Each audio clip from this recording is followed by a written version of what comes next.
Let's take a look at what happened at a recent Democratic Socialist convention. An outlet named The Free Press, founded by ex-New York Times journalist gone independent Barry Weiss, who I'm a big fan of, and a reporter named Ben Kowaler, sorry if I mispronounced that, he went to the Democratic Socialists of America's convention in Chicago, and then it didn't go great. Let's roll this extended, it is lengthy, clip from the reporting that he produced. I think we should abolish capitalism, but How do we do that? It won't happen all at once. But gradually, I won't be able to buy anything. I was at McCormick Place in Chicago for a convention of the Democratic Socialists of America. I wouldn't call us in a pre-revolutionary situation. We're in a pre-revolutionary situation. I was there with an open mind.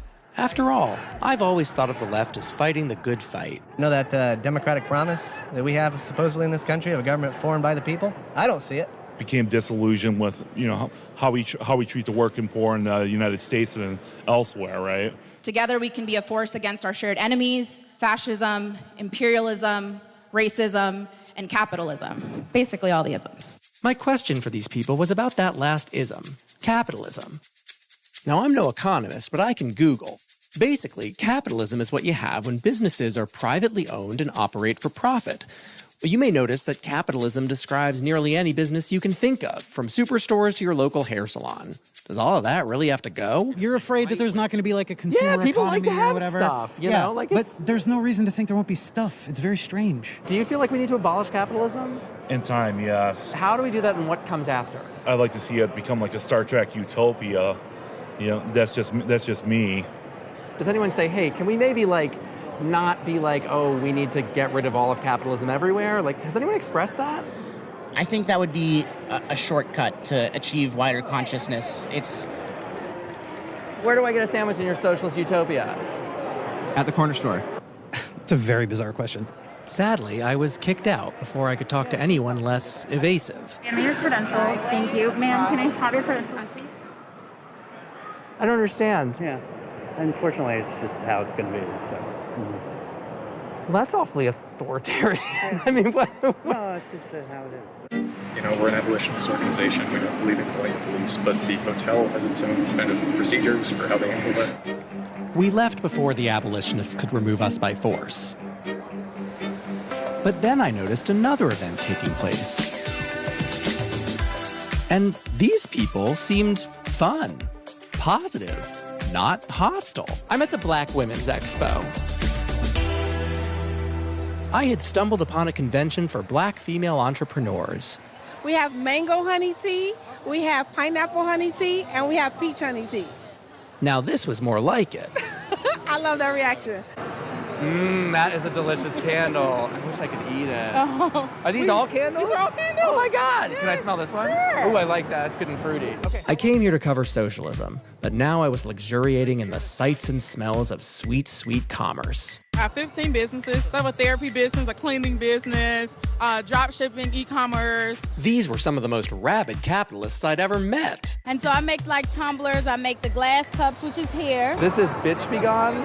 It kills 99% of thoughts and bitches. And it eliminates hoes. I'm an author of 17 books. 17 autobiographies. I wish I could be both this productive and this self-involved. I have the second part down. I couldn't resist talking politics. Do you think we should get rid of capitalism? No, it's a part of our everyday life. In my honest opinion, it's necessary. The world doesn't work without it. It just doesn't. Capitalism is a thing. It's never going anywhere. It doesn't really benefit certain people, and then it does others.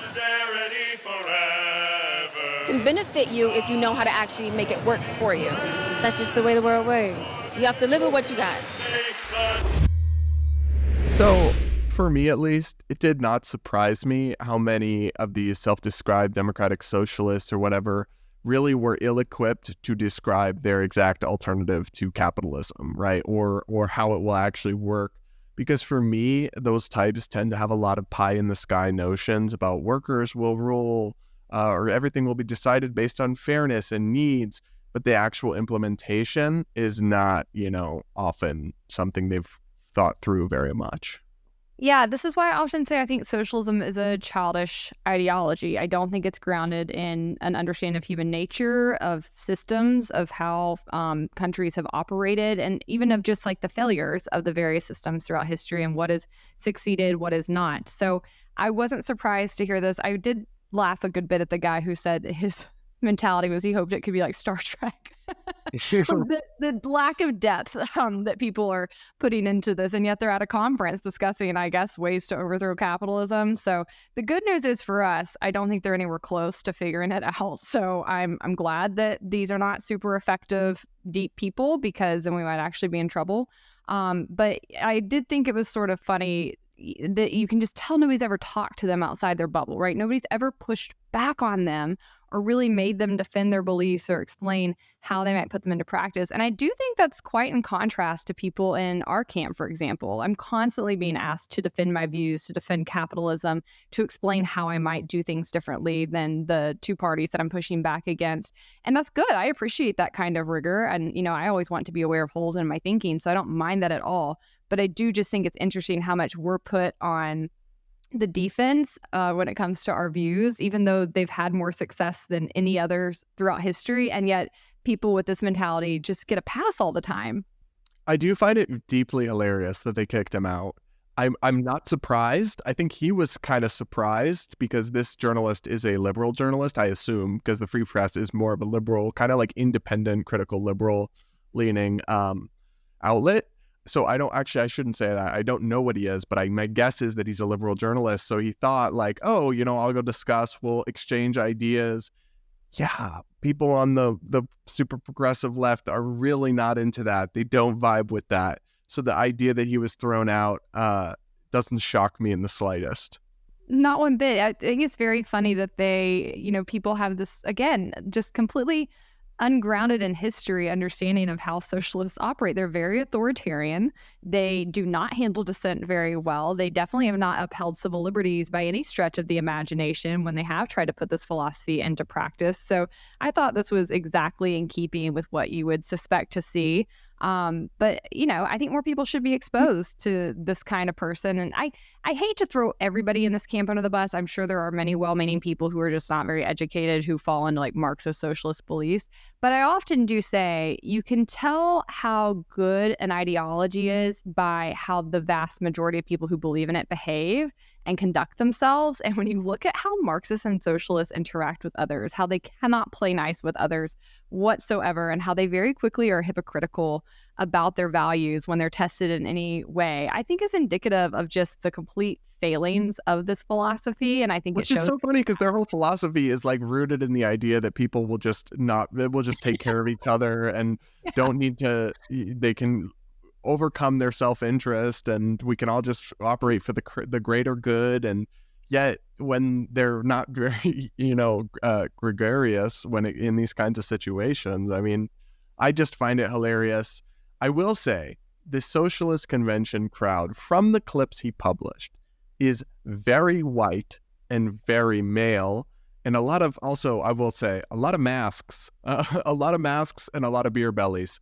Or gamer bellies, more accurately.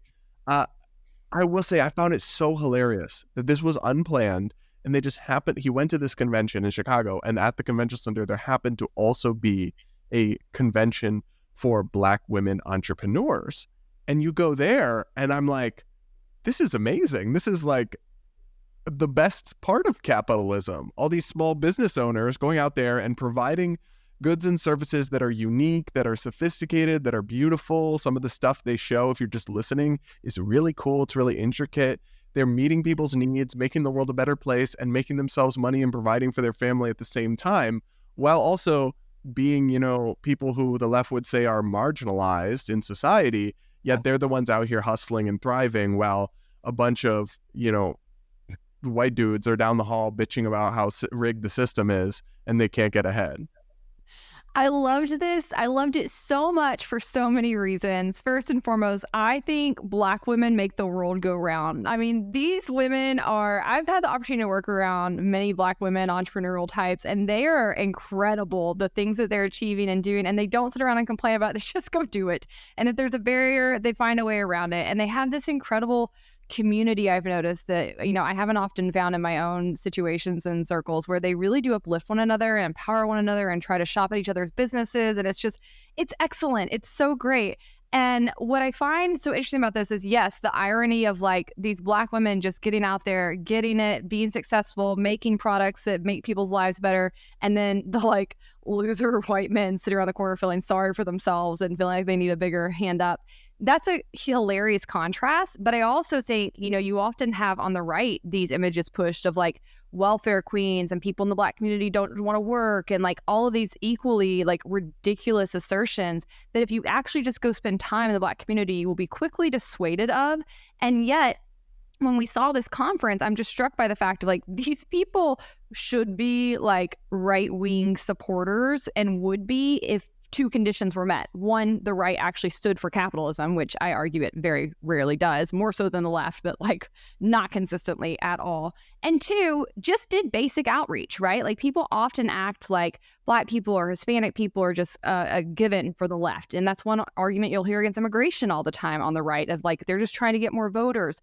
There is absolutely no reason that Black communities or Hispanic communities or any other community would just happen to be Democrat, except for the fact that the right doesn't do basic outreach. They don't go into these communities. They don't actually get to know these people. They don't take time to understand the issues they actually care about. When they do try to do anything whatsoever, it's often very pandering. Oh, you mean like Black people need to wake up and leave the Democrat plantation? Like that's not offensive and cringe. Right. Or they'll empower, these Black Republican like commentator types who actually are very anti-Black in their messaging, who I don't think have really ever spent that much time in the Black community from things that they say, and that again are quite griftery and not reaching the average day in, day out Black person, who again is often very entrepreneurial, very much a believer in capitalism, often has had a long history of understanding the problems of big government and the way it's been weaponized against their community. These people they're also often socially, they are not woke. They're not hard left. And I got to add one other thing, guys, I think is equally crazy. But I've seen people on the right saying, like with Trump being charged here in Georgia and the fact that he's being overcharged, that's going to really get the Black community on his side because they also hate the criminal justice system. And I'm like, no, as somebody who has worked criminal justice reform, let me tell you, the Black community, number one, not normally with you. They're often pushing for stiffer penalties in the justice system because they're often having to live in these crime-ridden neighborhoods that police are failing to actually clean up. And so, one, first and foremost, they're not automatically with you on the criminal justice reform thing, period. Two, to insinuate that like because Trump got overcharged, all the Black community is going to be upset because I think your end point here is that all the Black communities had run-ins with the justice system, which is racist and wrong and just not correct whatsoever. But like, these are the things that I think are such a problem when you don't spend time actually getting to know the people you're trying to reach. You'll look like a clown when you try to message to them or talk about them, and you really miss the mark. And I think that this kind of interview is proof of why there should be a lot more outreach going on and a lot more bridge building happening in these communities. And I think you'd find that we have a lot of commonality and a lot of things we could work on together. But instead, the right just, demonizes people or strawmans them or completely misses the mark with things that they care about. And I hope this kind of video would wake people up to that, because I've seen this for many, many years in my work now.